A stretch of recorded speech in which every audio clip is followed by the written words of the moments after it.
For decades, debate has raged on in ufology about the existence of a committee of elite military leaders, government officials, and scientists tasked with the investigation, study, and collection of UFOs and their occupants. This now infamous group was revealed through hundreds of allegedly leaked documents over the course of 1984 to 1999 to be titled the Majestic-12 or MJ12. Any viewer of my work will know I often reference the Majestic documents in MJ12, such as my Del Rio case where I bring up the Majestic document called the Eisenhower Briefing Document, in which I reference a December 1950 UFO crash retrieval stated to have occurred near the Mexican-Texas border between El Indio and Guerrera, a crash retrieval Lou Elizondo has now stated to have occurred in his 2024 book Imminent. So with the contentious nature surrounding the Majestic documents in ufology, the debunking work done by professional skeptic Philip K. Glass and others, alongside the FBI's work to haphazardly write bogus across one set of documents to label all documents as false, why cover the Majestic documents? To me, the analysis of MJ12 and the Majestic documents must consist of studying the documents themselves, their origins, content, provenance, and connective tissue to not only other Majestic documents, but also acknowledged and declassified files, like the work done by the legendary Stanton Friedman and world-class Ryan S. Wood. This is why today I have partnered with fantastic UFO researcher Ryan S. Wood to explore the Majestic documents. Ryan and his father, Dr. Robert Wood, a former McDonnell Douglas rocket scientist, have spent decades painstakingly scrutinizing the entire catalog of Majestic documents to unravel the mystery that is the Majestic-12. Hey guys, it's UAP Gerb, and thank you so very much for joining the author of Majic Eyes Only and myself as we discuss the authenticity, origin, and context of the Majestic documents. With the revelations of David Grush in the 21st century, the reality of UFO crash retrieval and reverse engineering has made its way into the public zeitgeist. This is why we must take a closer inspection of the highly debated group allegedly first tasked with UFO crash retrievals, the Majestic-12. Before we get into the interview, I want to take a brief moment to introduce the Majestic-12 for any newcomer to the subject. I highly recommend reading Top Secret Magic by Stanton Friedman, studying Majesticdocuments.com written by Ryan and Dr. Bob, my all-time favorite book Majic Eyes Only by Ryan S. Wood, or reading the incredible Medium articles by Blocked Epistemology. The Majestic-12 is a group known from a series of controversial leaked documents to have been tasked with UFO study, collection, and analysis. The group seemingly rose to power around the time of the 1947 Roswell, New Mexico crash, but with origins extending even earlier around 1941 or 1942. According to Stanton Friedman, the group allegedly consisted of 12 members, MJ 1 through 12, consisting of 6 civilian and 6 military personnel. Of the military people, 2 representatives each from the Army, Navy, and Air Force served in the MJ-12. The private sector saw seasoned research and development organizers and very strong intelligence community leaders participate in the group. Viewers of my Robert Sarbacher video will remember Dr. Vannevar Bush, head of the Office of Scientific Research and Development, who was labeled a crucial founding member of the Majestic-12. Other original members named in the Majestic documents include General Nathan Twining, the leader of Project Sign aka Project Saucer in 1948, James Forrestal, Secretary of the Navy and first U.S. Secretary of Defense who conveniently threw himself out of a hospital window in 1949, Donald H. Menzel, astronomer at Harvard and high security consultant to the NSA and CIA, Roscoe H. Hillenkoetter, Admiral, Navy Intelligence, and First Director of the CIA. Walter B. Smith, General in the U.S. Army, Ambassador to the USSR, Second Director to the CIA, and Forrestal's replacement. And Hoyt S. Vandenberg, USAF General, Second Director of the Central Intelligence Group, Air Force Chief of Staff. And this is just a slice of the total members.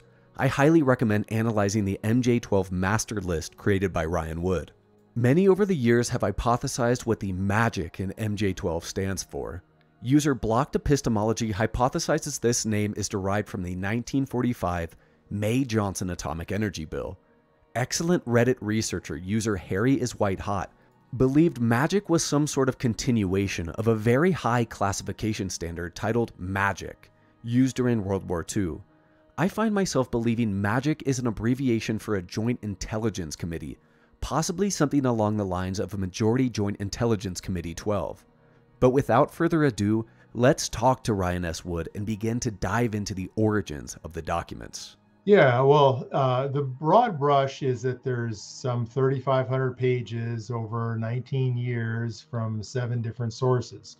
The first event was in 1984 when Jamie Chandray, which was an LA producer, TV producer, I believe, received the Eisenhower briefing document, which Stan Friedman ultimately got, and it outlines the original 12 MJ12 members in that document. And that's the one that was taken around to the FBI, and several people submitted it to the FBI because the FBI is responsible for leaks of classified documents. And the FBI took it to a variety of 3-letter agencies and said, "Did you lose this?" And they said, "Well, no, we didn't lose this. We don't know anything about it." And so after their process, they declared it bogus. And despite the efforts of Stan Friedman to authenticate a whole variety of people that were MJ12 members, and then the other 2 different sources for that same document that came into the field years after that, some with different marginalia, some with slightly different 3-hole punching. And so, I mean, they aren't stunningly authentic in original paper or something like that, but there are some other sources of that same document that have surfaced over time. But it was a briefing for Eisenhower, and that was the first one. And that sort of kicked things off and got Stan Friedman really pushing along. Returning viewers of my channel will know the first ever Majestic document quite well, the top secret Majic Eyes Only Eisenhower briefing document. This document, stating to contain compartmentalized information essential to U.S. national security, was organized to brief President incumbent Dwight D. Eisenhower on the Majestic-12 group on November 18, 1952. The document labels Operation Majestic-12 as a top secret R&D/intelligence operation reporting solely to the President of the United States, set up by a classified executive order of President Harry Truman by recommendation of Dr. Vannevar Bush and Secretary Forrestal on the 24th of September 1947. Funny enough, in the daily appointment history of Harry Truman, we can find a meeting with SecDef James Forrestal and Dr. Vannevar Bush arranged at the suggestion of Forrestal. The briefing document includes a list of all 12 sitting MJ12 members, including General Walter B. Smith, who replaced the deceased Secretary Forrestal on August 1st, 1950. And again, we can find an actual appointment held off record with Truman and Walter B. Smith on this exact date. The briefing document discusses the hysteria caused by saucer sightings of Kenneth Arnold in the summer of 1947 and subsequent failures to pursue these discs in flight. July 7, 1947 oversaw the beginning of the MJ12 with the Roswell crash. Northwest of Roswell Army Airfield experienced the now most famous UFO crash in history, which according to the Eisenhower briefing document saw craft and body collection efforts by General Nathan Twining and Dr. Vannevar Bush. A soon-to-be sitting MJ12 member, Dr. Detlev Bronk, performed autopsies on the bodies and coined the term EBE, or extraterrestrial biological entity. The Roswell team and Dr. Donald Menzel concluded the craft was of non-human origin and likely originated from a solar system far removed from our own. The report discusses forms of writing on the Roswell craft, something primary witness Jesse Marcel Sr. and Jr. would claim to witness on a small piece of metallic debris. The Roswell report led directly to the creation of Projects Sign, Grudge, and Blue Book, with very limited interaction between these official programs and the Majestic-12. And I'll draw your attention back to a whistleblower I covered, Brigadier General Stephen Lovekin, who claimed to have observed pieces of Roswell debris in a classified portion of Project Blue Book far removed from the official reports. The document then discusses the 1950 El Indio crash touched on in 2024 by Lou Elizondo and makes specific mention of the Atomic Energy Commission and Sandia National Labs. Curiously, near the end of the document is listed a contingency plan, MJ-1949-04, P/78. And just remember that contingency plan. Tireless work was done by Stanton Friedman authenticating the Eisenhower briefing document in his book Top Secret/Magic. But there are two specific investigations I want to mention. In 1989, Friedman physically traveled to the National Archives and reviewed files of the Office for the Secretary of Defense. Within these documents were numerous November 18, 1952 briefing documents for President-elect Eisenhower. None of these briefings mentioned MJ12, but it is fact the Truman administration was indeed briefing Eisenhower on this date. Investigation 2 circles around the labeled briefing officer Admiral Roscoe H. Hillenkoetter. Debunkers of the Majestic documents claim Hillenkoetter was sent to Korea in 1950 for 6 years. However, Friedman was able to determine Hillenkoetter was indeed present in Brooklyn, New York in late 1952 when he was made head of the 3rd Naval District in New York. So Hillenkoetter could have indeed been present at the Washington briefings on November 1952. And many MJ12 files with Hillenkoetter as a key individual exist, though they do require further research. Such as this February 11, 1948 Hillenkoetter to Truman Majestic Black Book Summaries document, which makes direct mention to magic. Or the September 19, 1963 CIA Director Hillenkoetter to Donald Menzel memo, which sees the director congratulating his fellow alleged MJ12 member on his book regarding what we can assume was successful obfuscation of the UFO reality. And lastly, we have some key clues on a September 19, 1947 memo from Hillenkoetter to Joint Intelligence Committee. This Majestic document memo, allegedly dated just before Bush and Forrestal's request to create MJ12, is titled, quote, Memorandum for the Military Assessment of the Joint Intelligence Committee, end quote, aka Magic. The memo requests a classified intelligence project, quote, we recovered one craft, captured one, end quote. This memo states no clear coordinated scientific examination was possible until, quote unquote, we got a clear directive from the president. The memo also states Wright Field had a new biological laboratory. The Joint Research and Development Board and the FBI, MI5, and MI6 were helping with the effort.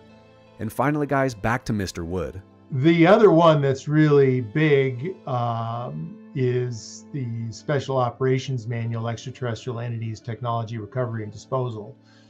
And that was leaked in 1994 to Don Berliner, who was an Aviation Week and space reporter in Washington, D.C.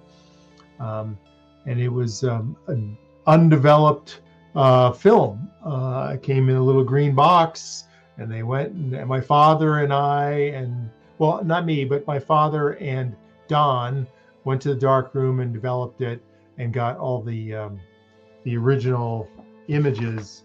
I'll just pull a couple sheets out just for fun to show you. This is it came in an Echo binder along the edge over here, and also it came with the change control page, which is difficult to see, but it says Kirkland Air Force Base, Unit KB88, Building 21, Kirkland Air Force Base, N.M.X. We found that there was a Building 21. I think it's now called Building 40 back then. And the fact that the abbreviation for the stamp, Kirkland Air Force Base, N.M.X, is the correct postal abbreviation for 1954 for New Mexico. If it said NM, that would have been a hallmark of fakery or an anachronism that would be worthy of lots of investigation. Mr. Wood and myself will speak on the Special Operations Manual throughout this video, so we will only go into brief detail here. The manual, according to Ryan Wood, Dr. Robert Wood, and Stanton Friedman, is equally, if not more, authentic than the Eisenhower briefing document. Friedman has even stated, quote, "The Majestic-12 Documents problem is complex and extensive. On balance, it appears that the EBD, TFM, and CTM are almost certainly genuine. The SOM1-01 memo is very likely genuine," end quote. Debate has raged on for decades now if the document is a hoax, real, or possibly Soviet disinformation. Later in the interview, we will do an entire analysis into the Special Operations Manual, or the SOM1-01 as I'll refer to it. But for now, understand this manual, allegedly written in 1954 and initially housed in Kirtland Air Force Base, serves as a comprehensive summary of Majestic operations for quote-unquote Majestic-12 units and quote-unquote authorized personnel. The manual contains everything from MJ12 full operational capacity and modus operandi, NHI craft and body descriptions, to MJ12 recovery and disinformation protocols. Similar to his masterpiece, Majic Eyes Only, Ryan Wood has attributed a weighted authenticity rating to every document based on factors such as direct first-hand witnesses, forensic analysis if possible, document source, etc. The Special Operations Manual and Eisenhower briefing document are two of the few pieces Wood has rated with the highest level of authenticity. But are there others with such high confidence? But I would also add the Interplanetary Phenomenon Unit document, because the government's acknowledged the existence of the Interplanetary Phenomenon Unit, part of the Stephen J. Chamberlain, Assistant Chief of Staff for Intelligence, Technical and Scientific Directorate, Counterintelligence Group, IPU, Interplanetary Phenomenon Unit. You know, all these hierarchies down in the 40s time frame.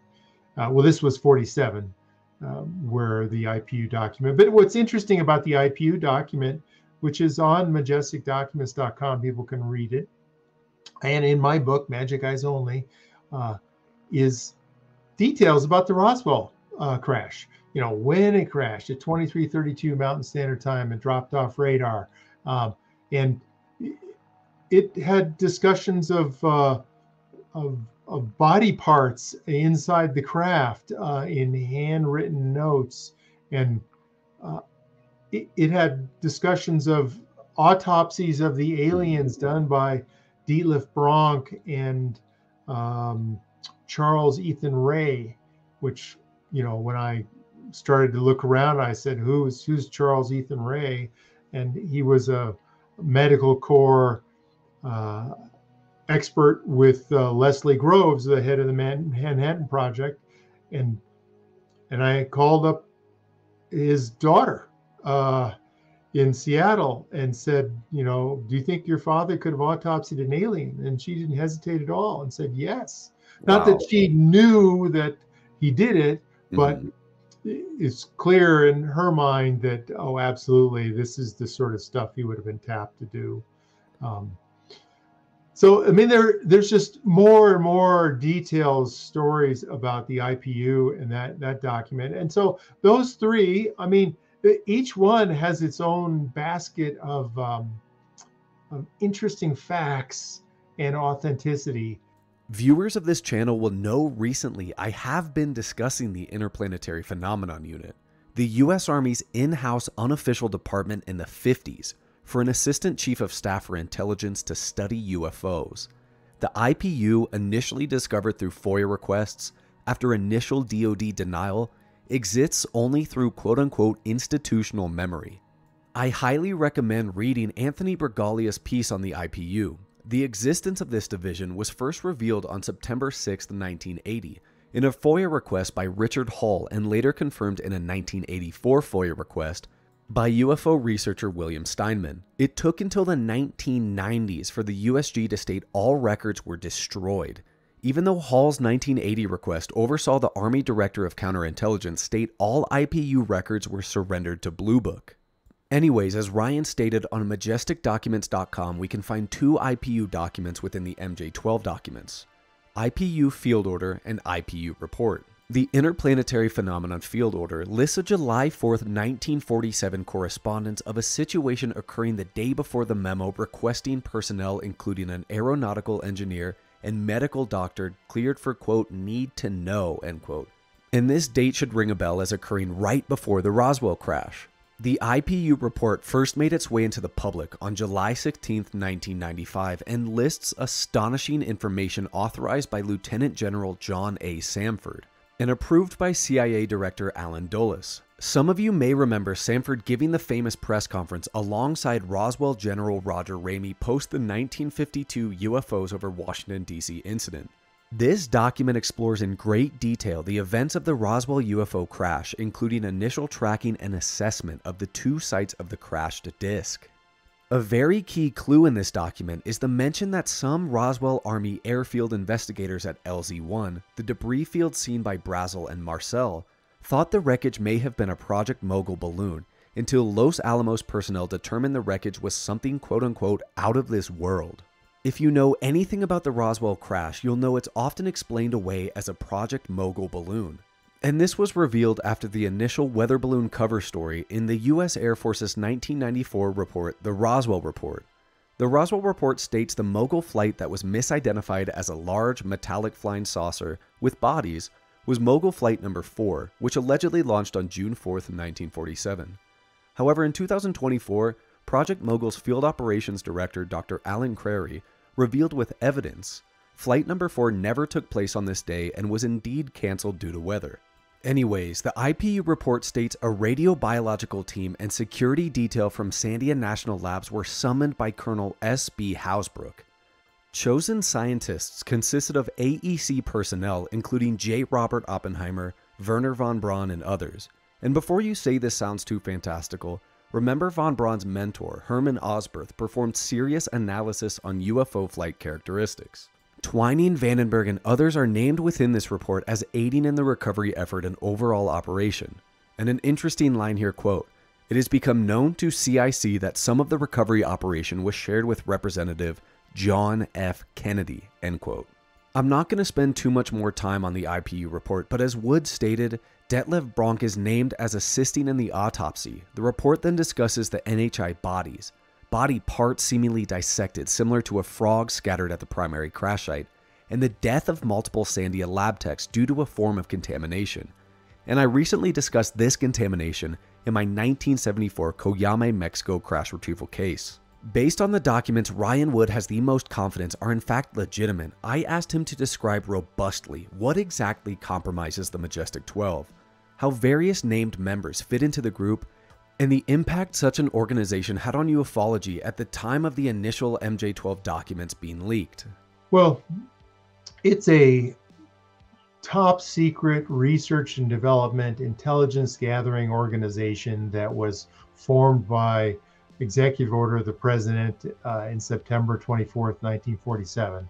1947 was when the Atomic Energy Act was created, when the CIA was created, and sort of the OSS was transitioned, Office of Strategic Services, which was the CIA at the time, into the CIA. And they formed this top secret research and development intelligence gathering organization. And it was headed by Vannevar Bush, part of the Office of Research and Development, OSRD. And this is where Dr. Eric Walker lived, working for Vannevar Bush, and ultimately took over the organization and was widely understood to be familiar with MJ12, leading it. In that group. So the names of the people caught a lot of attention, and Stan did a lot of work and has written his book Top Secret Magic, I think, which highlights a lot of the research around the various people. He dug into Carl Sagan, which was a person that shouldn't have been on the list, sort of. He was a big debunker. But when Stan finally went to the various archives and dug around, he found lots of correspondence between other MJ12 members and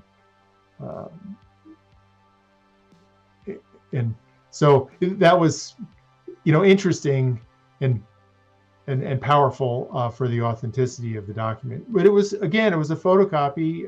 Well, actually, it was film. It was undeveloped film, just like the Special Operations Manual that arrived. It might have been from the same source, but it certainly wasn't mailed the same way.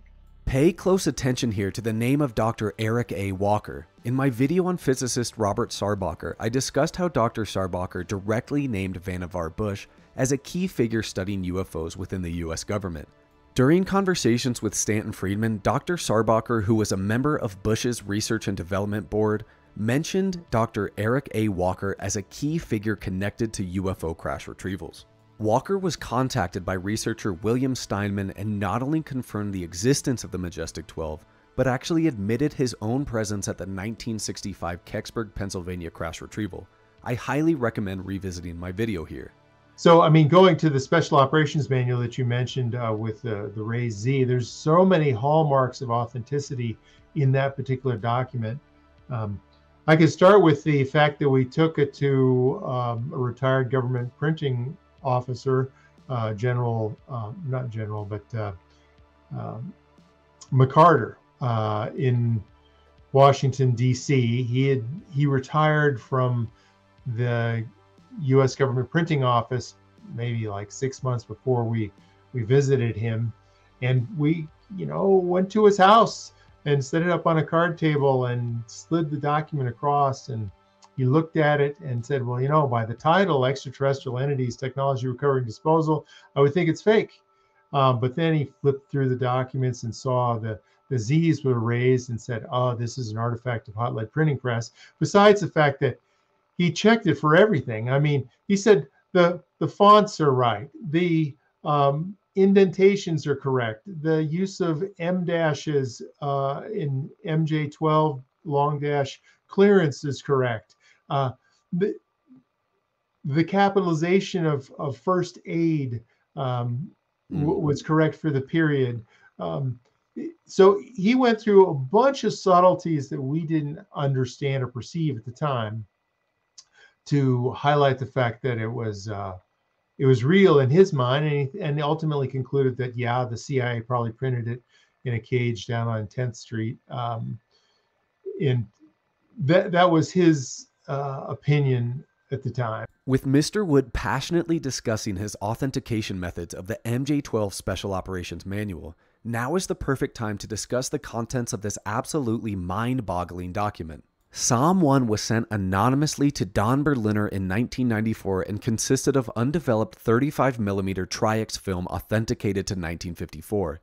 Labeled Top Secret Majic Eyes Only, the manual details the full operational capacity and mission of the Majestic-12. As mentioned by Mr. Wood, we see the document control is regressed to a singular stamp of Kirtland Air Force Base, New Mexico. The document control page shows us MJ12 members, MJ01 and MJ04, who altered the document from 1954 to 1958. Initials listed here are EWL and JRT, two names Ryan has actually tracked and we will discuss shortly. And now we get into the meat of this document. Quote, this manual has been prepared especially for Majestic-12 units, end quote. Its purpose is to present all aspects of MJ12, so authorized personnel will have a better understanding of the goals of the group, be able to more expertly deal with UFOs, ET tech, and entities, and increase the efficiency of future operations. Section 1, Project Goals and Purposes of this document makes some startling revelations. 1. MJ12 considers unidentified flying objects UFOBs to be a matter of the very highest order of national security. 2. There would be a negative impact on the public with general knowledge of the UFO situation. 3.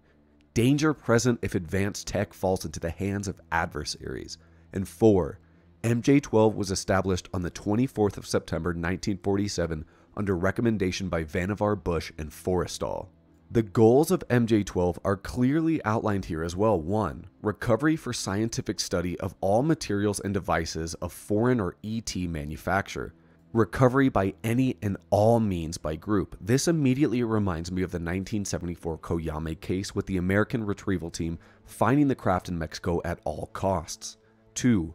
recovery for study of all entities and remains of entities of non-terrestrial origin through independent action by those entities or by misfortune or military action. Well, naturally, when you recover something that's either landed or crashed, sometimes you encounter dead pilots. And believe it or not, as fantastical as that sounds, it's true.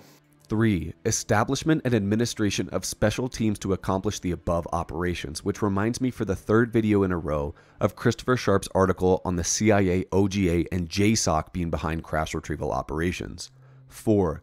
Establishment and admin of special secure facilities, located at secret locations within USA for providing receiving, processing, analysis, and study of any and all materials and entities classified as extraterrestrial. 5. Covert operations carried in collusion with the CIA both home and abroad. And 6. Establishment and absolute secrecy of all operations. As of the time of the alleged creation of this document in 1954, MJ12 does not consider NHI to be a threat, consisting of a benign presence but with technology far beyond human science. The group had in possession several recovered dead biologics. Section 1 General begins to define the scope of the Majestic-12, determination, documentation, collection, and disposition of debris, devices, craft, and occupants. This section defines ET technology as aircraft not manufactured by human power, objects that appear as one of several shapes and configurations and exhibit extraordinary flight characteristics, consisting of materials exhibiting characteristics beyond science.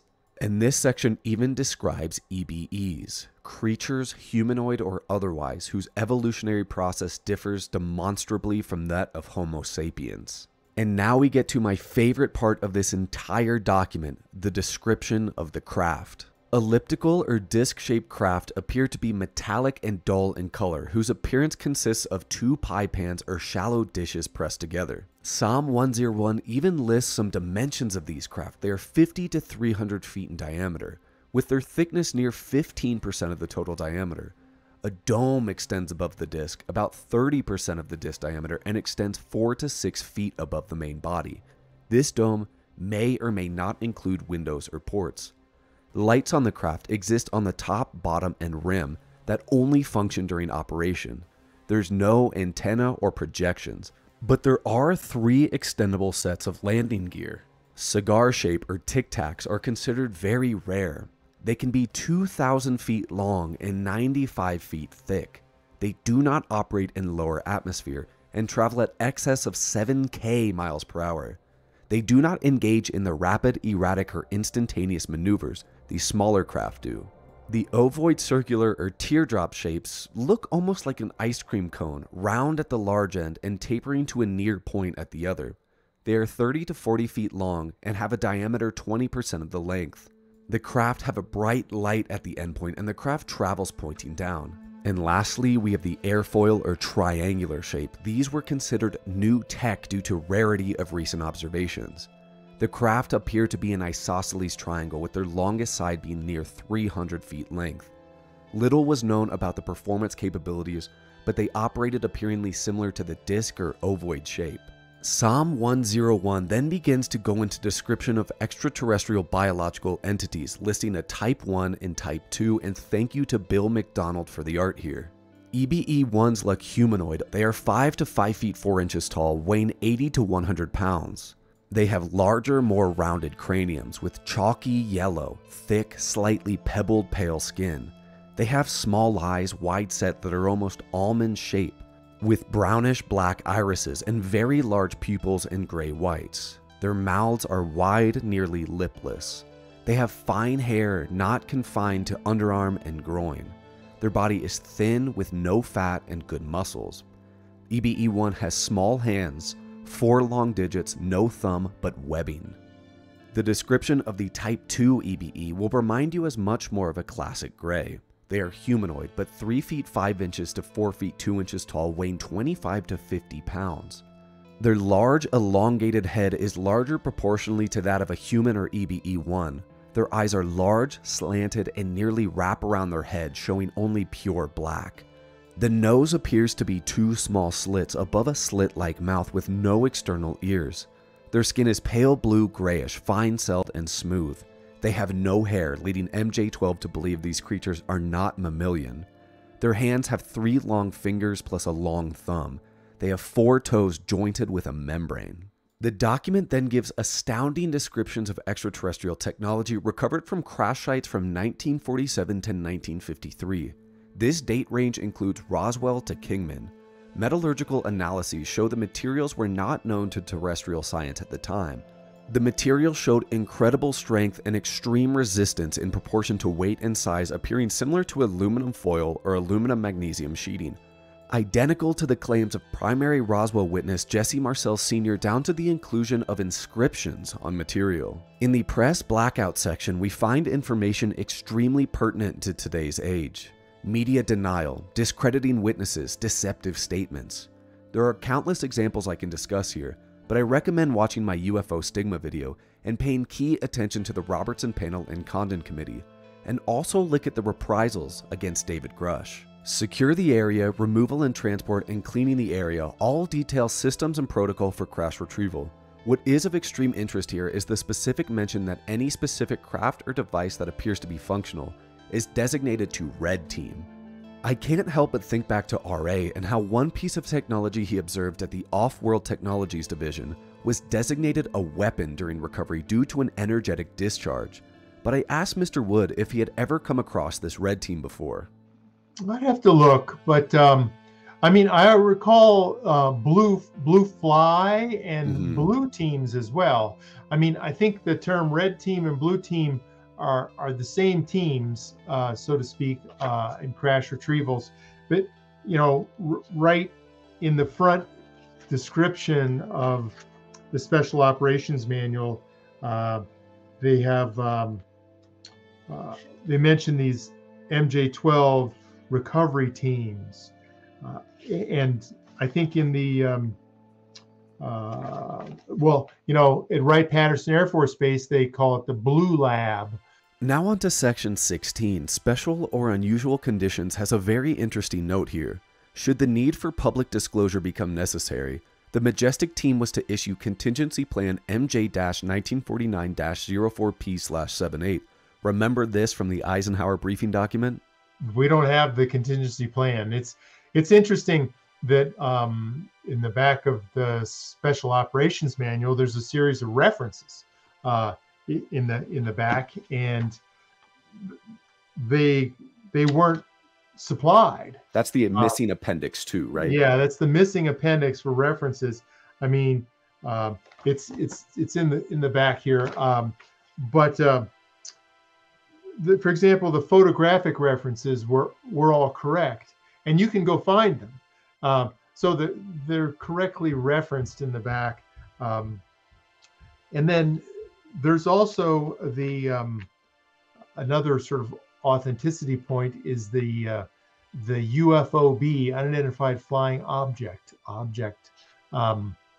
identification guide that is listed in the manual, but was not supplied as photocopies, original photocopies. But other FOIA documents provided a typed version of it, not typeset, but just typed. But when my father retyped it all, following the format of the manual, it perfectly matched the page numbers in the table of contents and fit like a glove right in there. Section 17 Extraterrestrial Classification Table is truly consequential for analyzing this document. Intact craft, damaged devices, identified and unidentified fragments, and weapons were all to go to Area 51 S4. If you say Area 51 wasn't built in 1954, we'll discuss this shortly. Media, electronic recordings, maps, charts, etc. were to go to Kirtland Air Force Base Building 21. Supplies and provisions, as well as deceased entities, were to be sent to Wright-Patterson Air Force Blue Room. If Blue Room rings a bell besides Mr. Wood just commenting on it, remember in my UFO whistleblowers video, Senator Harry Goldwater was denied access to the contents of the Wright-Patterson Blue Room by General Curtis LeMay. I think the government does know.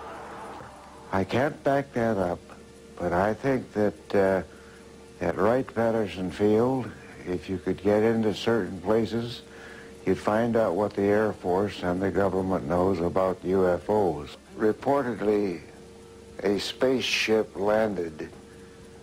It was all hushed up, quieted, and nobody have never heard about much of it. I called Curtis LeMay and I said, General, I know we have a room at Wright-Patterson where you put all this secret stuff. Could I go in there? I've never heard him get mad, but he got madder than hell at me, cussed me out, said, don't ever ask me that question again. And speaking of General Curtis LeMay, and we have a accommodation from Curtis LeMay to Harry B. Cooper, which is the father of Tim Cooper, where many of these Majestic documents came, and for his outstanding work at the USAF UFO program. mm-hmm. So, I mean, I can supply you that document. You can put it up on the screen and let people see it. So that's another example of, why in the world would Curtis LeMay sign accommodation for somebody for their USAF program? It just makes no sense if it's not totally real. I'm just trying to find a copy of it quickly. Yeah, I mean, it's hard to read here, but this is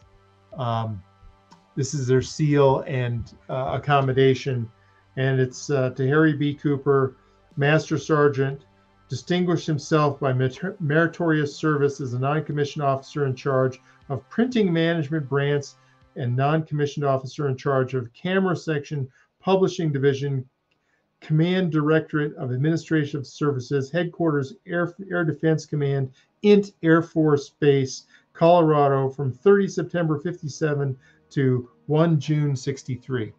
So he was at Int Air Force Base between 57 and 63, looking at photographs of UFOs and printing all sorts of classified documents.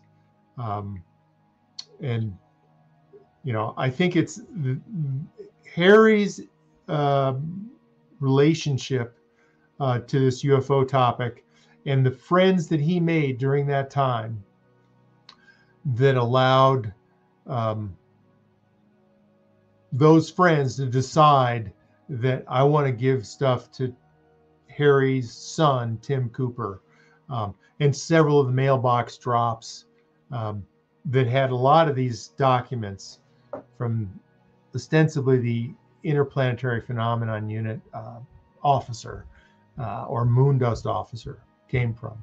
Back to Section 17, living entities were to be directed solely to OPNAC BBS-01. Of course, OPNAV, not OPNAC, stands for the Office of the Chief of Naval Operations. There are some who guess this acronym stands for the Oceanic Platform for the North Atlantic and Caribbean, and that BBS stands for the Bermuda Biological Station, now called BIOS, the Bermuda Institute of Oceanic Sciences, but there's really no proof here. SOM1-01 continues with packaging and shipping protocols for EBE life and states, quote, loss of EBE life is acceptable, and also details in Figure 4 the extraterrestrial craft referenced earlier in the document. Here we observe classic saucer and triangle shapes, but also the conical shape, which closely resembles the 1976 Tehran, Iran UFO case and the Cash Landrum case.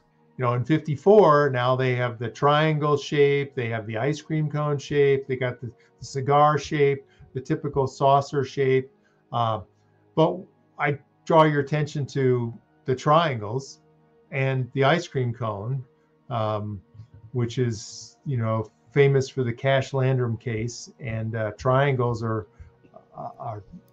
this is some of the earliest mentions of flying triangles. But anyways, let's circle back to the document control page and analyze the initials EWL and JRT.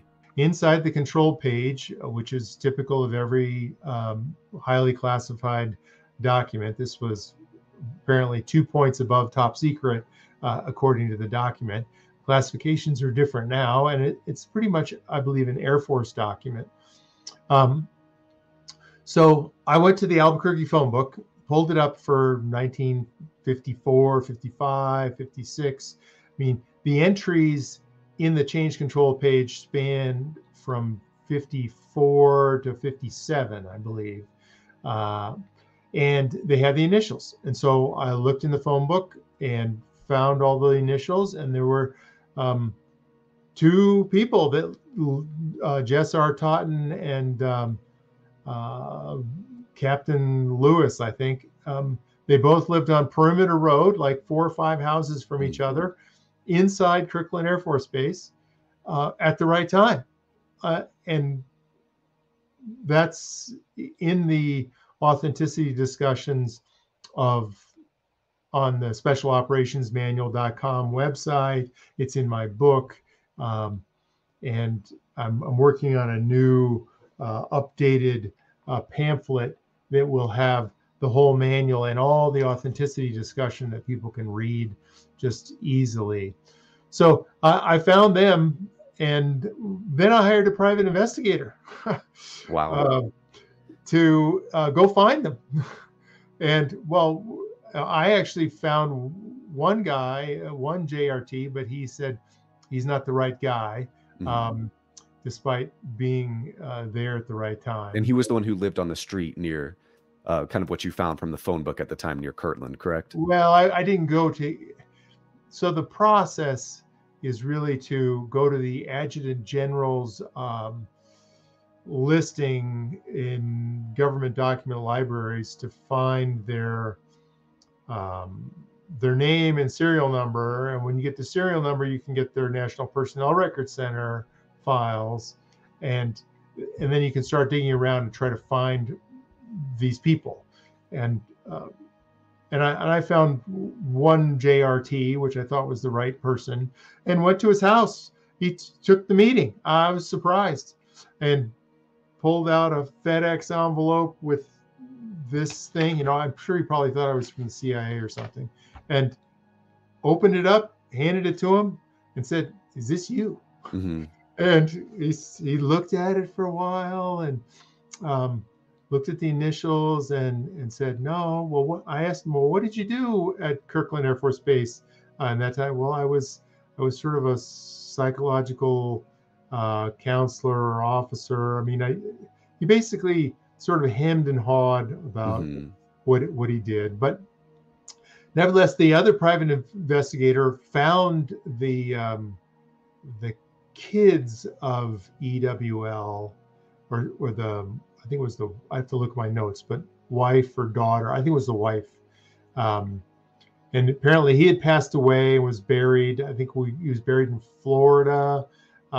We have a grave marker, and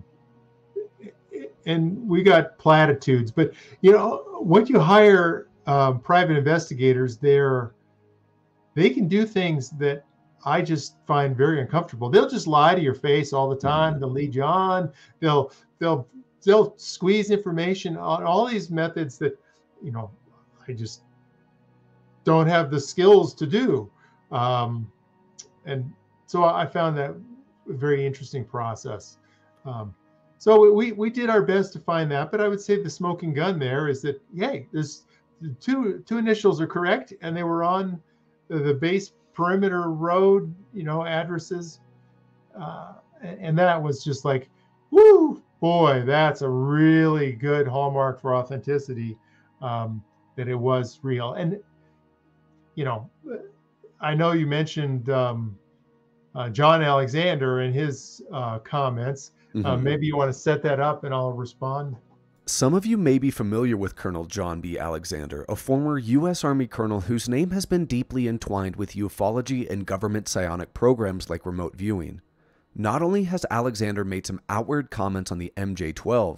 Okay, we haven't got time to cover all that. MJ12 was real, had absolutely nothing to do with UFOs. And if you understand what it was designed for, it was the right get of people. You don't have to make explanations as how certain people got in.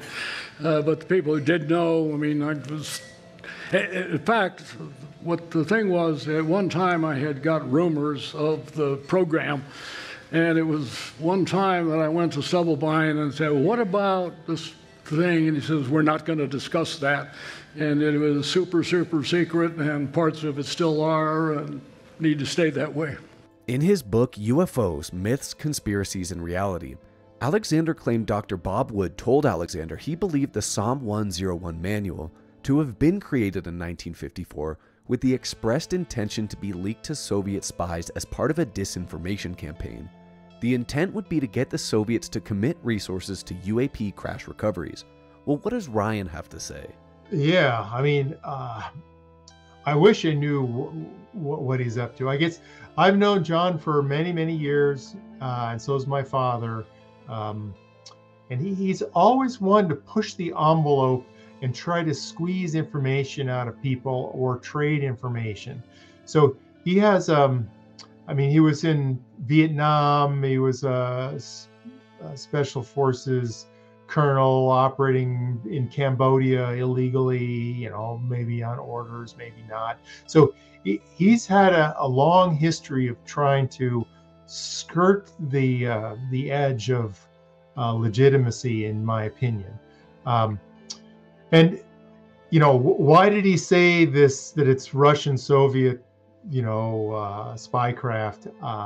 I think it was to curry favor with somebody else, because it just makes no sense. I mean, why would you expose the fact that you've got alien technology that is going to Wright-Patterson Air Force Base and Area 51S4, and you got bodies and parts and a whole retrieval program, and why do so much and then leak it? Why wouldn't you just, you know, you could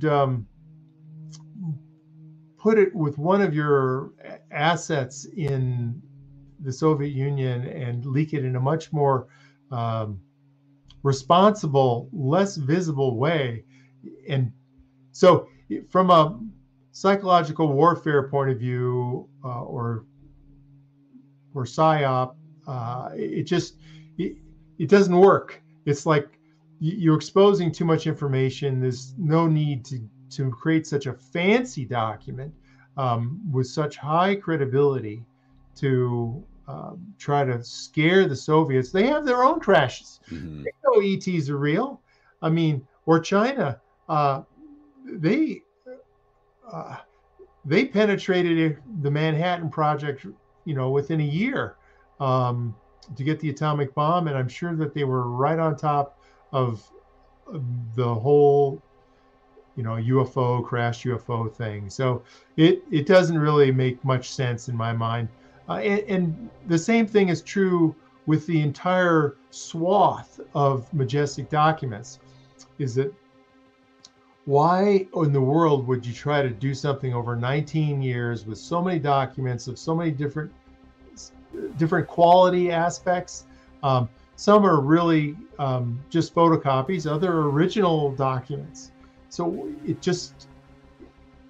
if you're trying to scare the living daylights out of some, you know, foreign intelligence agency, it's probably better to do something else. With all this talk of the SOM1-01, let's spend some time authenticating the document and spend some time analyzing arguments against the document. Now, there is a witness, Navy Yeoman Dale Bailey, who alleges he saw the SOM1-01 manual when he was assisting in the destruction of classified UFO material for an admiral in 1976. Mr. Wood is currently in the process of locating files on this witness from his father's archive, so I may have some testimony from this individual soon. Within the words of the document, the Woods have noticed many minute details that speak to the manual's authenticity. These include the mention of craft tape when discussing packaging NHI materials, not duct tape, which is accurate to 1954 shipping methods, as well as some spelling mechanisms, such as screwdriver being 2 words, which was customary in 1954, the capitalization of first aid, which was changed to lowercase in the late 50s, the abbreviation of New Mexico as N.MEX, not N.M, which was altered for zip codes, as well as the solo typo in the document in the word desiccant. And there is, of course, the point we touched on earlier, the raising of the letter Z, which indicated the usage of a hot lead press. Many detractors to the document like to point to the cover page and usage of variable fonts and drop shadow font. But we can find other Army field manuals from this time period using the same styling.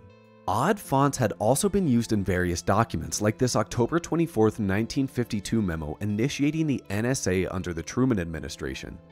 Blocked epistemology has theorized the usage of fonts was actually experiments done by Dr. Vannevar Bush, who actually experimented with fonts, such as pictured here in a Popular Mechanics magazine, where we can see Bush operating a novel photo typesetting machine out of EG&G in 1950. Bush even led the design of the cryptographic machinery used by the NSA's predecessor, OP-20-G. Skeptics of the memo additionally like to point out a restricted classification on the memo's cover page and how the memo cannot be both top secret and restricted, since restricted classification falls below confidential and top secret. This is a misunderstood point. According to the 1947 Atomic Energy Act, information on atomic energy is born classified even if not created by USG elements. In situations such as these, restricted data is not a level of classification. A document containing restricted data can also be classified as secret or top secret. The SOM1 was also written during the time that the restricted classification level was phased out of USG to confidential, so we can find articles during this time about an extended changeover period due to some issues. Additionally, skeptics point out the fact that Area 51S4, as highlighted in the classification table, did not exist in 1954, and this is a very important point to address. Yeah, well, and we found a newspaper article in 51. Basically, contractors are pissed off that there was this huge government contract awarded to a competitor for hundreds of millions of dollars for concrete out in Area 51, and they're fighting back and forth in the newspaper in 51, and the other thing is, it was Groom Lake. There was a mine, the Groom Lake mine, which was a borax mine there already, that could have been exploited to be enhanced for an underground facility as well. That could still be researched further to find out from the mining department and the historical records.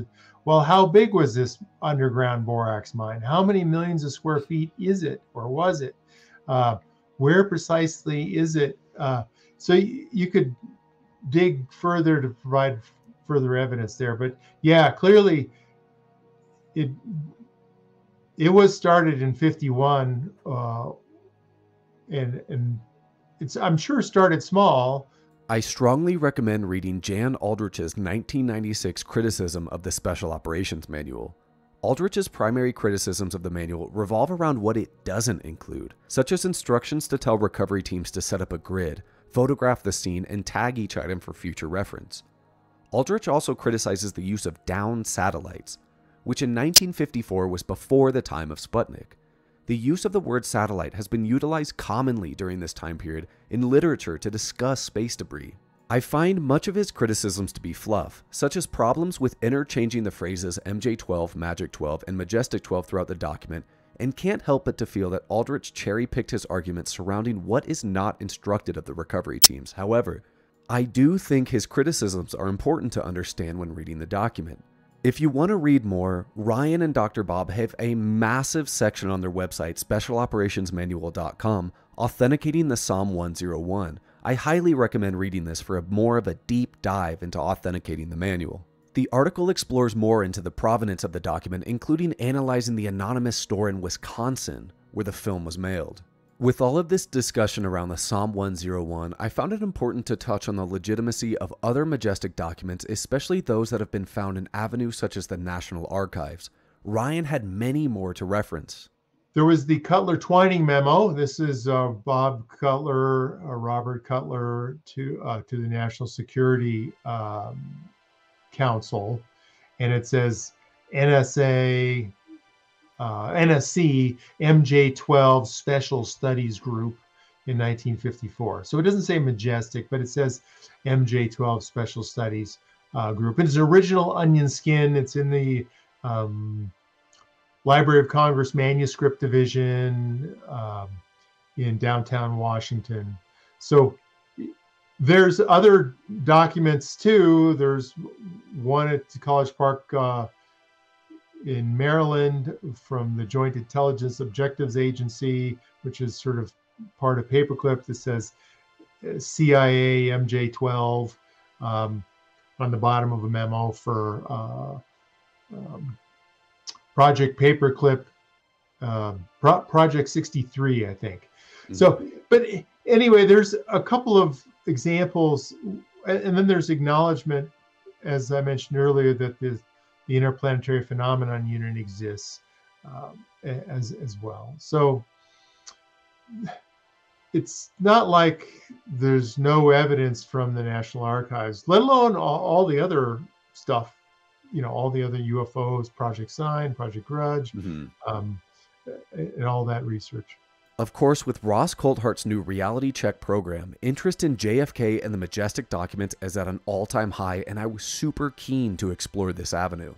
I think it's in the Interplanetary Phenomenon Unit one where they say that Kennedy was given some information, or believed to have gotten information from somebody in Congress while he was before he was elected president. So Kennedy was aware of it, according to the documents, of this topic and its importance. There's also national security action memorandums like a week before he's assassinated, where he says to James Webb, the head of NASA, I want you to share with the Russians the knowns and the unknowns. And by implication, that means, you know, open the kimono and tell the Soviets all about UFOs. And there's lots of reasons why Kennedy would be assassinated. But here's another one reason, is that he might have told the truth or pushed harder on cooperation with the Soviets. I mean, particularly after his, you know, Bay of Pigs, you know, showdown. He didn't want that to happen again. The connection with JFK and MJ12 does not stop here. Within the Majestic documents lies a retyped NSA intercept of JFK's hotline, talking to the premier about the UFO situation and national security implications. JFK is also mentioned within another set of documents Wood considers to have the highest authenticity rating, the burned memo. In June of 1999, UFO researcher Tim Cooper received an anonymous letter from a source claiming to be a CIA counterintelligence officer with documents that would connect MJ12 to JFK's murder. The source commended Cooper on his decision to have worked with Dr. Bob on the Majestic files. The files included by the source claim to have been some of the last surviving paper MJ12 documents after a special classified executive order from Nixon ordered all MJ12 documents to be destroyed and moved onto computers. The burned memo was allegedly snatched from a fire before being destroyed and is, unlike most documents, original paper. This memo is from MJ1, aka the Director of Central Intelligence. The memo is directed to MJs 2 through 7, in reference to Project Majestic in Jehovah, a Vero parasite in Parhelion. Quote, as you must know, Lancer, codeword for JFK, has made some inquiries regarding our activities which we cannot allow, end quote. We can also find a 1961 document allegedly sent by JFK to the director of the CIA requesting an update on the psychological warfare plans related to the Majestic-12. And here is a very interesting additional point. In 2023, President Biden ordered some documents from the JFK investigation be released. One name of note within these documents was CIA agent Reuben Efron, who was intercepting Lee Harvey Oswald's mail in the months before his assassination. I do find it a bit strange. The October 15th, 1955 Central Intelligence Bulletin listed operative Reuben Efron as well as 3 other USG or US military personnel as witnessing disc-like UFOs when traveling via train in the Caspian Sea. There are hundreds of Majestic documents, and the Woods have implemented a really quality scale to gauge the authenticity of these documents. So of course, with so many documents from so many sources over so many years, I was encouraged to ask Mr. Wood if there were any documents he suspects are forgeries. Yeah, that's a good comment. At this point, I don't have any information that any document that's listed on the website is fake. I have no credible evidence that it's genuinely faked. I mean, so to fake something, you have to have really, what's the specific, why did you fake it? Did you launch it against a specific target in intelligence? Are you trying to mess with the UFO community? Why bother? The general attitude of the intelligence community, or the people that control this secret, is to ignore everything and provide no additional confirmation or evidence. They just try to manage leaks and discredit people. So that's the methodology for managing leaks. So I would say at this time, I have no evidence that anything has been faked.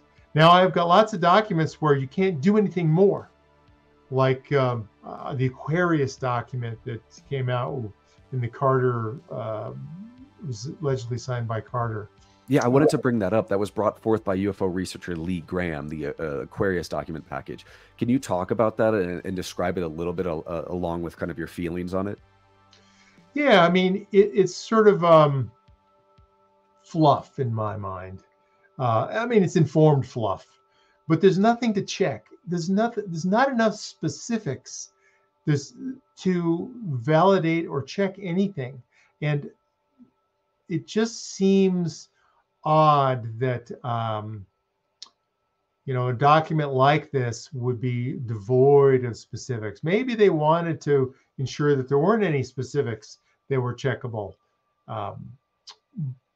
but that's the part that's troubling, and you can't check it, so you don't know what to do with it. So that's why it's in, as Stan Friedman calls, the gray basket, or I call the neutral basket, where I need more evidence to push it down or up. As we know, the Majestic documents were leaked during the 1984 to 1999 era. This time was post-Robertson panel and Condon committee, where public interest in UFOs were at a relative low. Only behind the scenes in the 70s were researchers like Leonard Stringfield doing serious research on crash retrievals. With the majority of the documents dating back to the 40s and 50s, I asked Mr. Wood why he thought the leaks occurred when they did. But it was really about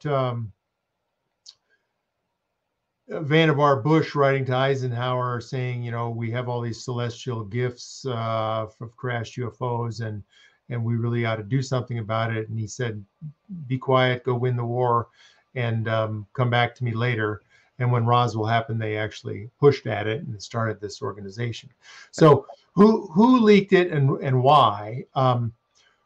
Well, again, there's multiple sources, and we don't really know, but we know that there was 2 film drops in 84 and 94. Those may have been the same people, but maybe not, 2 different people. The certain method of delivery in undeveloped film was the same. And then there was several mailings from Sacramento, California. There was several mailbox drops, some physically put in Tim Cooper's mailbox without postage. It's like somebody went into the mail room where it was a member of the post office and put it in his mailbox, or cracked his code at the top and stuck it in. And then there was some mailings, for example, from the Freedom of Information Act office at Fort Meade, Maryland, that came physically mailed the Encyclopedia of Flying Saucers, which is original onion skin. And then there was a couple of different documents that they had this -1 and -2 in the upper corner on every page. And ultimately, Thomas Cantwheel wrote a letter at the time of his death, or near the time of his death, to Tim Cooper. It basically said, Dear Tim, by the time you get this letter reaches you, I will left this world. So he's dying of cancer. And he goes on to describe, his relationship with Stringfield and Friedman and intelligence contacts at Fort Meade, Maryland, Roswell, and then has a sketch of a craft that he sort of drew as the Roswell craft. And then we also had another letter from Salina, which is allegedly the daughter of Thomas Cantwell or Cantwheel, which is a pseudonym. It's not his real name. Right. But he worked allegedly at the Interplanetary Phenomenon Unit and probably was an OSS officer in that time frame. And you don't know what he died of other than cancer. But so that's sort of the broad brush of the sources of materials. And there's so many names. I mean, on the majestic-documents.com website, if you dig around, there's a personnel... The master list, right? Master personnel data list. And I'd urge everybody to file off your Freedom of Information Act requests to the CIA and the NSA and the Air Force and Air Force Office of Special Investigations and try to dig up more information and more FBI files on those people and individuals, or go to the National Archives. So there's loads of research to be done. It's just you got to pay people to do it. Right. There's just a limited bandwidth. Everybody in ufology sort of has this, peak of enthusiasm, and then it wanes, and then you sort of have the trough of disillusionment, and then if you keep going, you keep learning more. It's a complicated world. The mention of Cantwheel, sometimes mistaken as Cantwell here, gives us a great opportunity to analyze what we know about the Majestic document leaks and their sources. There are three major sources of document leaks. 1.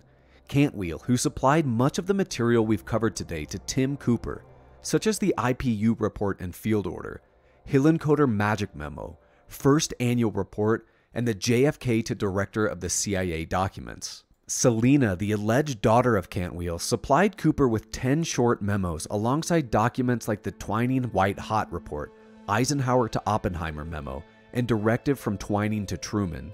And lastly, we have Source 1, who supplied the burned memo we spoke about earlier. In his letter to Cooper, Thomas Cantwheel took ownership for many of the mailbox Majestic document drops starting in 1992. Timothy Cooper investigated Mr. Cantwheel and legally bound his findings in a 5-page affidavit distributed to Stanton Friedman and Dr. Bob Wood that can be found on Majestic-Documents.com. Information obtained by Cooper and shared with Stanton and Bob include claims of Cantwheel's background. Cantwheel himself stated to be part of the, quote, Counterintelligence Corps, CIC, Scientific and Technical Branch, Interplanetary Phenomenon Unit from 1942 to 1958.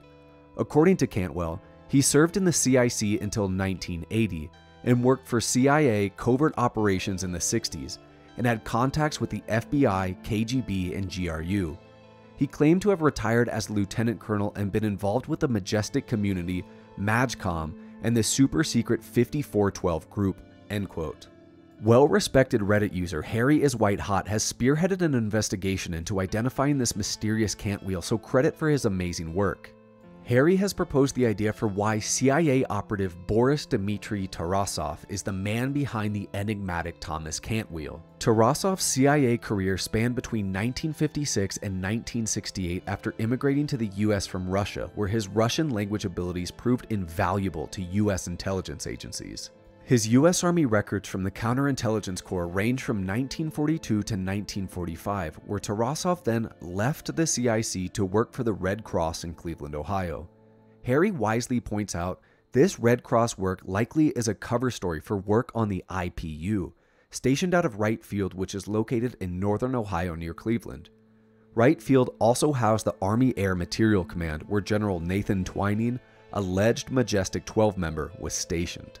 It's worth mentioning during his time at the American National Red Cross, Tarasov was employed for building maintenance engineering under a social agency.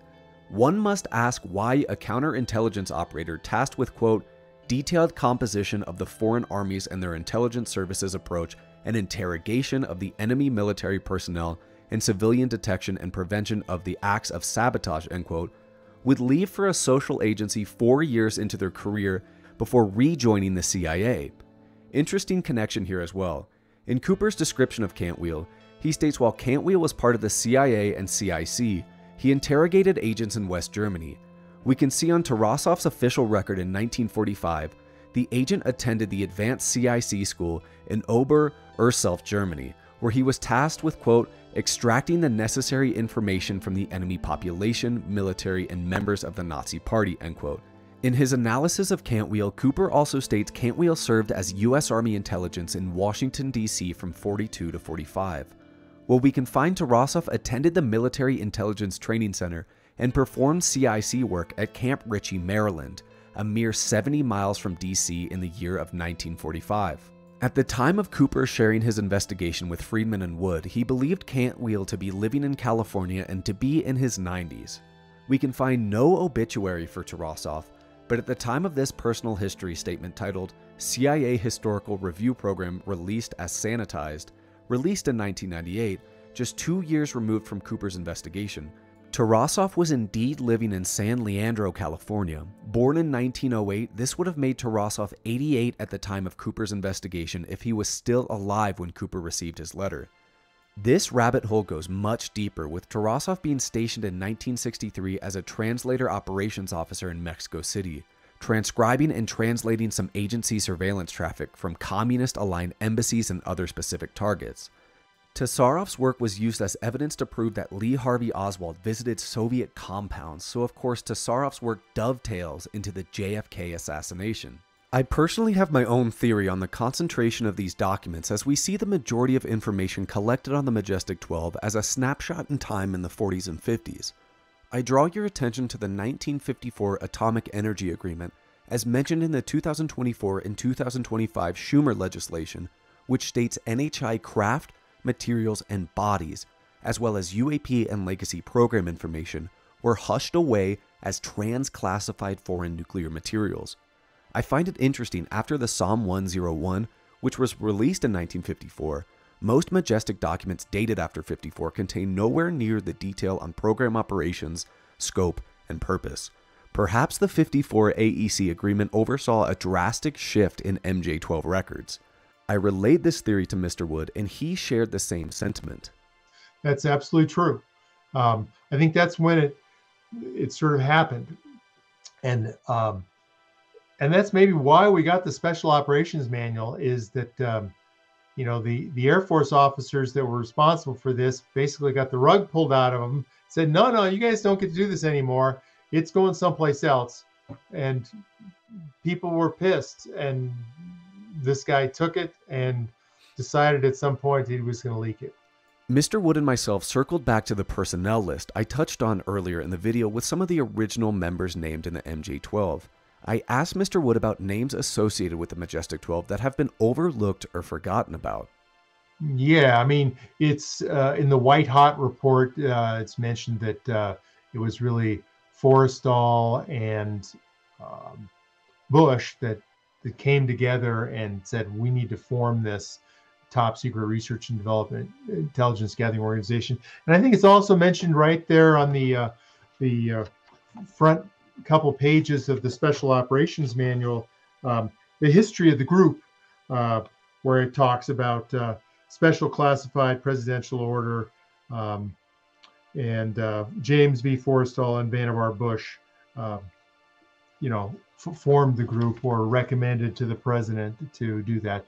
Now, Forrestal, you know, he had a little bit of a drinking problem, and he was very much of the attitude that we need to be more open and potentially discuss this with more people. I don't know if he was all the way to go public, but he was thrown out the 75th, well, thrown out the top floor of Bethesda Naval Hospital, or fell out the floor or something. Defenestrated, as they say, although I don't think it was windows, it was bars. But anyway, he lost his life over that, and actually in one of the Majestic documents it says it's even necessary and regrettable that Forrestal had to lose his life. Mm-hmm. And my book, Majic Eyes Only, there's a dedication to those that have lost their lives for the sake of UFO secrecy, and Forrestal is clearly one person that he lost his life for that sake of secrecy. So outside of Bush and Forrestal, are there any kind of names that you think, as you were talking about how the Majestic documents and the master list needs further investigation, are there any names that you think are absolutely crucial to study and have kind of been looked over and forgotten about? Yeah, I think so. There's the White Hot report, which is, it's basically, this is the group that went to Roswell and did a bunch of analysis and worked all over the summer to create this report in September. So it happened in July, and everybody went crazy and investigated and wrote up this report and presented it to the president and others. And there's the members of the mission. There's people like Captain Charles Buchanan. Who the hell is he? I still haven't found him. And what's his military personnel record file like? Or Robert Ginsburg, Colonel Robert Ginsburg, or Captain Richard Glass, or Carl Hummelstein is a big, well-known person. Major General Stephen Chamberlain, Assistant Chief of Staff for Intelligence, he was certainly a known. Major George McDonald, that was Chamberlain's boss. He was, he was like the Chief of Staff of the Air Force. Admiral Paul Lee, he's very well known. Leslie Groves, head of the Manhattan Project, he had all his team members there. James Lay Jr., Thomas Lynch, which is the finance guy in the Treasury Department. So they had, they got Navy and Air Force and finance people, and as well as, von Karman and Oppenheimer and Doolittle, James Doolittle and Professor Einstein. So there's loads. That's just one document where you could dig into the next level. You could write a whole book on just that one document and all the interconnections and the validations of every single sentence and every single linkage between people and their correspondence. It's a huge amount of work. I'd love to give somebody, here's 50 grand. I want you to go write a whole book on this one topic and go spend a year researching. And as I mentioned before, we really do observe the Majestic-12 as a snapshot in time. Myself, and I'm sure every viewer of this video, wonders about the evolution of the alleged group, how they operate today, and if in 2024 there is still a group known as the Majestic-12. So the documents, sort of in the history point of view, stop in the mid-50s or so, with the 5th annual report on Majestic. And I suspect that it's probably still has the same name. It's such a rare club, to lose that history and change the name seems silly, but they could do it. And there's probably certainly a lot of sub-classifications and different groups that are focused on hardware or bodies. Those are obvious bifurcations of classification. But then probably within each of those, there's probably additional classifications to compartmentalize it and get it into buckets where they could potentially work with private corporations or other organizations. But in my mind, it's the Aerospace Corporation and the Carlyle Group and EG&G and some of the historical ones. Rand, for example, is up to their eyeballs in this stuff. And there's probably a lot of them that have done research historically.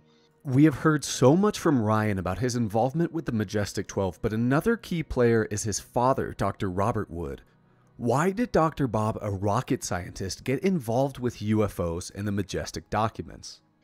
It was maybe 67 or so, 1967, where he started reading a bunch of UFO books and convinced his management that, are we going to figure out how the UFOs work before or after Lockheed does? And they said, well, how much money do you want to try to work on that, Bob?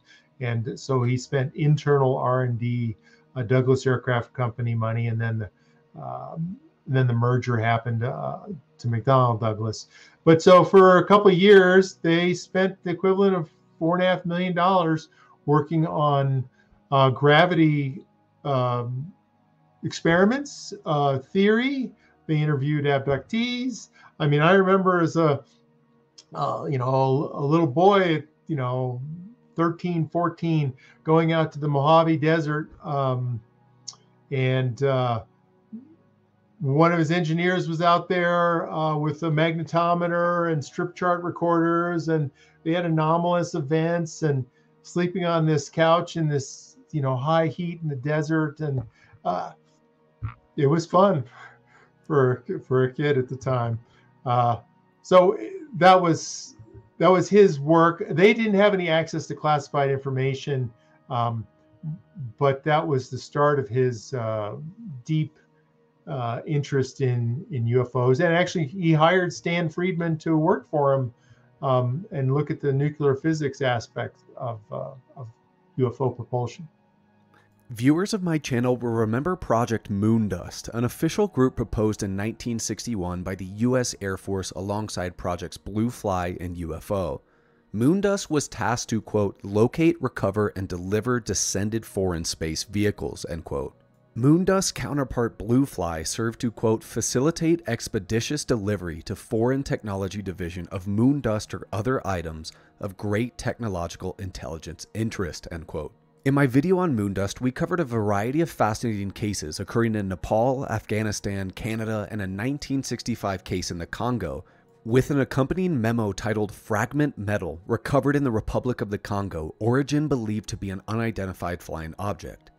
Moondust does indeed have connections to the Majestic documents in a fascinating original document called the Bowen Manuscript. Oh yeah, I mean, Moondust is definitely a recovery organization. I mean, it's space junk primarily, but occasionally it's down saucers. And so if there's some obvious evidence that it's a saucer, they may have a different team that goes. But the Moondust people were very much involved, and so that's logical that they would do that. I guess I wanted to bring up one final thought for you, is that many people say, oh, these are all photocopies. And I guess I just wanted to highlight, one of the leaked ones,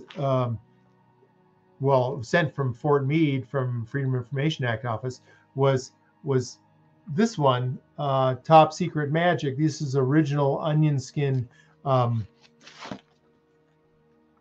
paper that we've done forensic analysis on, and for ink and pencil marks, and it has comments by Vannevar Bush, and it has hints of, we have anti-gravity craft in 1960s. The Encyclopedia of Flying Saucers, the Bowen manuscript, and actually there's a book that it's on Amazon called The Encyclopedia of Flying Saucers by Vernon Bowen, who wrote it. And it's very well done history of UFO cases from 1960 and before. So that's when he typed it, sent it into the Air Force, and never got it back until 39 years later. Wow. And the document has comments from Vannevar Bush.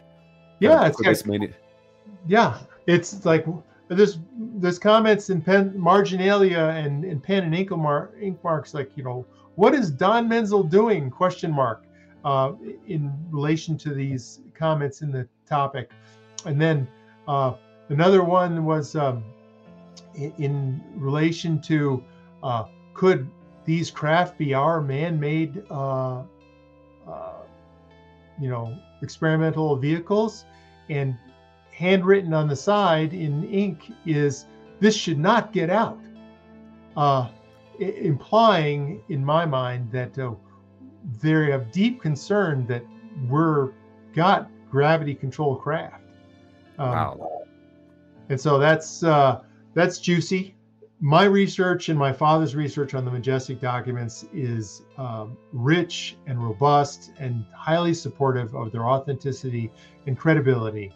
And I welcome objections to it. And if you have some "it's fake because" statement, or "I don't like it because," I'm all ears.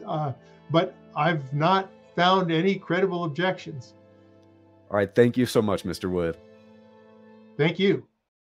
What's up, guys? Thank you so much for joining me into this investigation and documentary on the Majestic-12 and Majestic documents.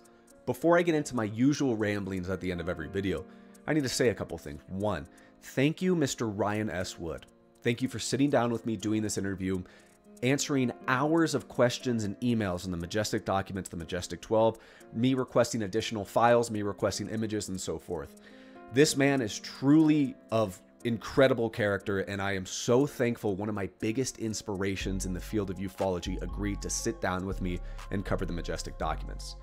For anybody who has watched a single one of my videos, you know I reference this book, Majic Eyes Only, as the greatest book I have ever read on UFO crash retrievals by Ryan S. Wood. I highly encourage anybody to purchase this book because it also covers much of the Majestic-12, including the authenticating of the Special Operations Manual. It also includes a full copy of the Special Operations Manual. Third, Ryan S. Wood has a beautiful tool I don't see referenced much. This is a website called UFO Dex, UFODEX.com. What this is, Ryan S. Wood trained a ChatGPT model and scanned in between 500 and 800 UFO books. You can submit a question on any topic in ufology and receive an answer from Mr. Wood.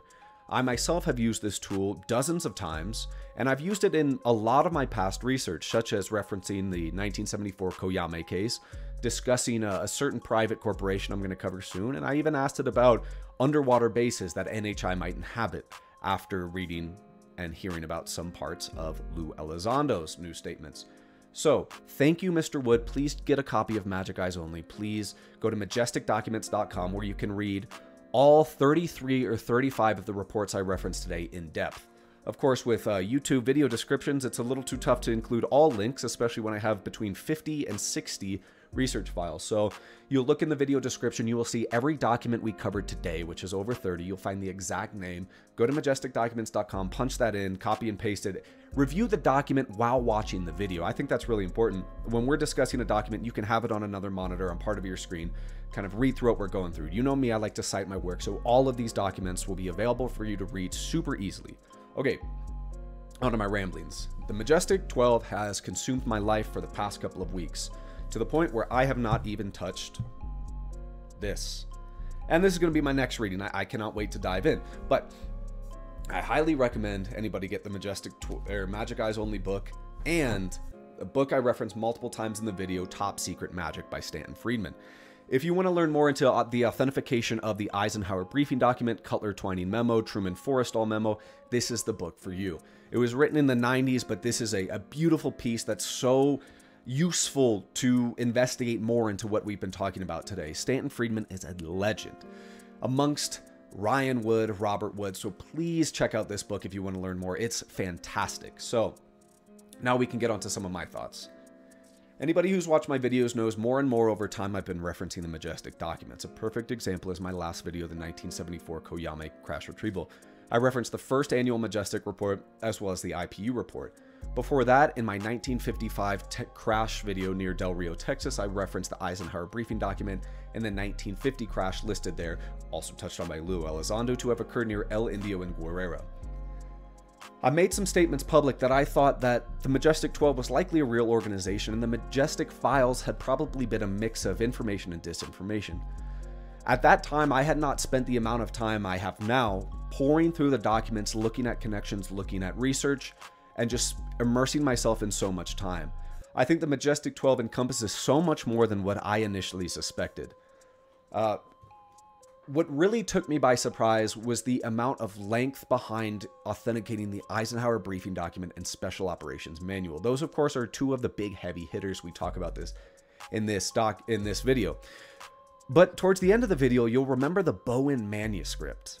And you'll remember how the author, Bowen, I can't remember his first name, sent this in to the Department of Defense in 1960 to get it reviewed. He never got a copy back.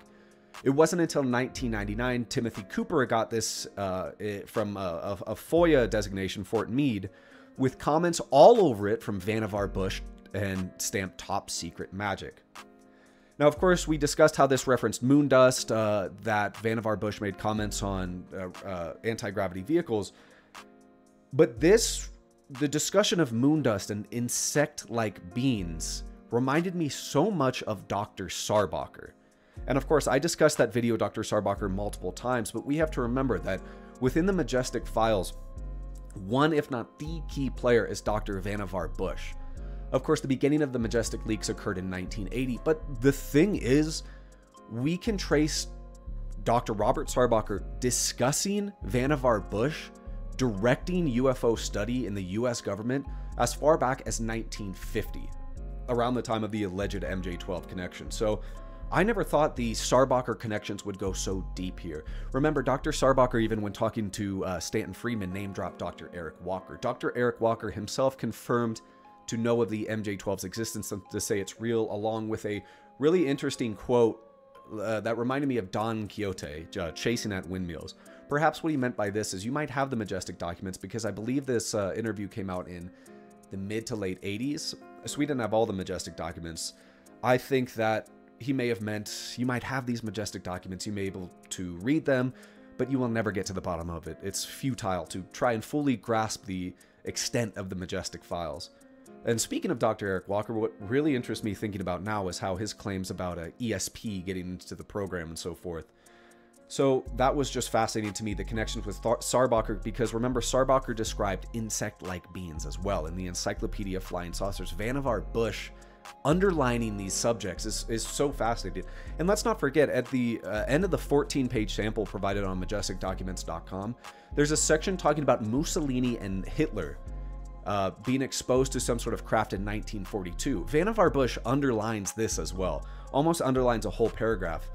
This brings my mind back to the 1933 Magenta, Italy case. Anybody else? It's really fascinating. Some of the other documents that really interest me, of course, are the IPU report. 9 pages, talks about the Sandia lab technicians, talks about the crew at Roswell. So much of these documents kind of focus around Roswell, right?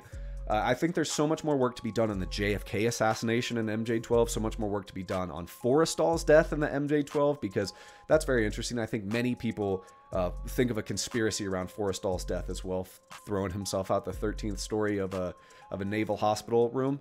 So there's so much more work to be done there, and there's so much more work to be done on the Majestic documents in general, right?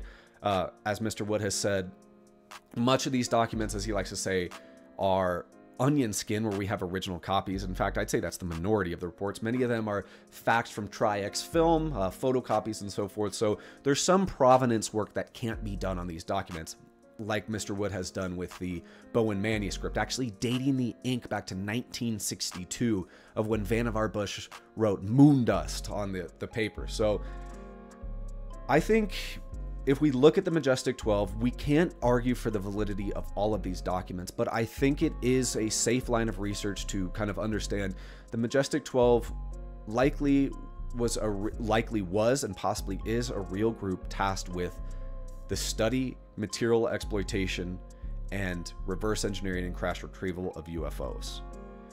How that looks today, I would reckon it involves much more of a private sector. As beautiful as it is with the Sarbacher video, we get to see a snapshot of the early days of UFO crash retrieval, and I think the Majestic documents are the perfect example of really investigating the early days, the early players, the early organization, and the early procedures of UFO crash retrieval. But anyway, guys, remember, Magic Eyes Only and Top Secret Magic, check them out, Majestic-Documents.com. For the astute of you and my MMA fans, you will see this large signed Alexander Volkanovski poster from his knockout of Yair Rodriguez in the 3rd round of UFC 290. My wonderful girlfriend got me this piece for an early birthday present. It's not my birthday for months, but I think she knows. I'm such a huge Alexander Volkanovski fan. She had to get this for me, and that is the best gift I've ever had. So, of course, I changed the camera a little bit, as you see, so you can get that in full view. Coming down the line, we got a lot of great projects, guys. I know this one took a little time. I really wanted to get this right. This video was so important. So, guys, please get yourself a copy of Magic Eyes Only. Check out Majestic-Documents.com and let me know in the comments what you think of the Majestic Documents and how your opinion changed before and after this video. Please remember to like and subscribe, guys, and remember I got a Patreon. I'm not charging or paywalling extra content, only support what you think the channel is worth. And I thank everybody so much for their time watching an hour and probably 40-minute video at this time. So thank you guys very much, and I will catch you on the next video. Bye.